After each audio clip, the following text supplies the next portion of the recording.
Lectura del Santo Evangelio según San Lucas. Para inculcar a sus discípulos la necesidad de orar siempre y sin desanimarse, les dijo el Señor esta parábola.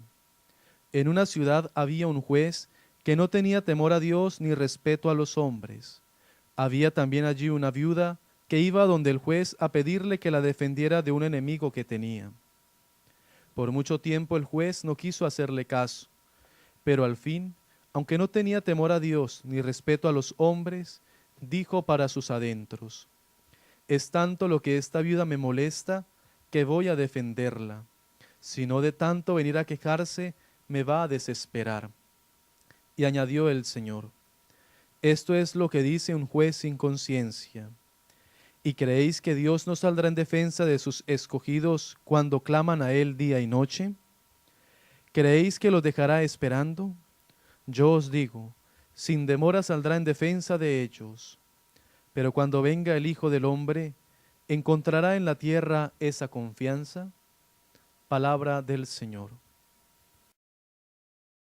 Mis queridos hermanos, una vez más en el domingo, Día del Señor. Estamos en el 29º domingo y hoy justamente la Iglesia Nuestra Madre nos invita a todos los cristianos católicos a orar y a ser generosos con las misiones. La Iglesia está en misión en toda parte, en nuestra patria, en nuestra diócesis, en toda parte hay que hacer misión. Misión es anunciar, ir a anunciar a Jesús.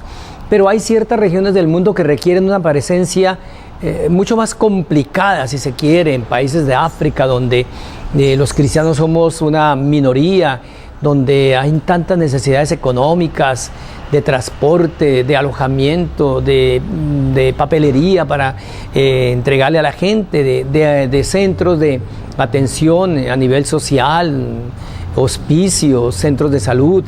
En fin, subsidiar lo que el Estado debe hacer con los impuestos que recibe, subsidiar de alguna manera. Entonces, hoy se pide una ofrenda generosa a todos los cristianos católicos para que piensen que a través de esta ofrenda, primero la oración y la ofrenda, llegamos al África, a la Oceanía, el mismo Colombia, los territorios, los vicariatos apostólicos en nuestras regiones. Nuestros hermanos obispos sufren mucho en esas zonas inhóspitas, peligrosas en todo sentido. Hay gente que está por allá en esos lugares ribereños que tienen que llegar con lancha y que tienen que asumir los peligros de insectos, de serpientes venenosas, de climas, de todo esto. Entonces, ofrenda hoy por las misiones y sobre todo también, hermano, la mentalidad misionera. Es decir, que veamos que nosotros somos de la Iglesia Católica, es decir, universal. No se puede circunscribir nuestra fe a una comunidad pequeña, a un gueto, sino una apertura total, porque la Iglesia es extendida por orden de su Maestro en todo el mundo. Entonces piensen los demás y vayamos a anunciar el Evangelio. Y digamos una palabrita con relación al Santo Evangelio de hoy, tomado de San Lucas, capítulo 18, de aquel juez y la viuda que va a pedirle justicia al juez, y él es un juez un poquito indiferente, y finalmente la viuda con su insistencia logra que el juez dé su veredicto, su fallo. El Señor hace esta historieta para decir, si los hombres son de alguna manera justos, ¿cómo no será Dios que pide y escucha a aquel que es indefenso? Y justo el Evangelio trae el prototipo del indefenso, una viuda. En el contexto de la época, la viuda era una persona abandonada. Ya el hombre se murió y se consideraba como una persona incluso de segunda categoría. En ese contexto de la época, porque hoy hay viudas que tienen otros contextos, la viuda de aquel entonces, y que muestra el Evangelio, muestra esa persona indefensa, esa persona requerida de todo.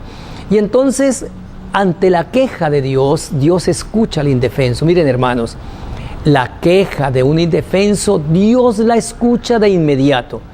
Por eso aquel que ha sido maltratado, a quien le han matado sus hijos, mujeres que le han matado su esposo, pero hay tantos crímenes que se cometen en el país, horrendos. Realmente yo, hermanos, díganme y permítanme decirles que yo he llorado ante Dios de ver la injusticia, la maldad del hombre. Digo, ¿cómo el hombre puede ser tan corrompido? ¿Cómo el hombre mata al hombre? ¿Cómo se mata a un niño en el vientre materno? ¿Cómo se mata a un niño delante de su madre, de su padre? ¿Cómo se mata a un anciano? ¿Cómo se mata a un ser humano? Qué crueldad que hay en la vida. Miren, la oración de los indefensos, Dios la responde. Y en mi condición de pastor de la iglesia, ahora de obispo, mis hermanos, yo tengo experiencias como cuando uno le pide a Dios frente a la injusticia que hacen los hombres, Dios es Dios. Dios escucha. Usted se la puede juzgar a todos, pero a Dios no se la juzgará, no se la jugará, porque Dios es la absoluta justicia. Hermanos, los invito a cambiar y a renovar su vida, y la bendición de Dios Todopoderoso, Padre, Hijo y Espíritu Santo, descienda sobre cada uno de ustedes, permanezca para siempre. Muchas gracias y feliz domingo para todos.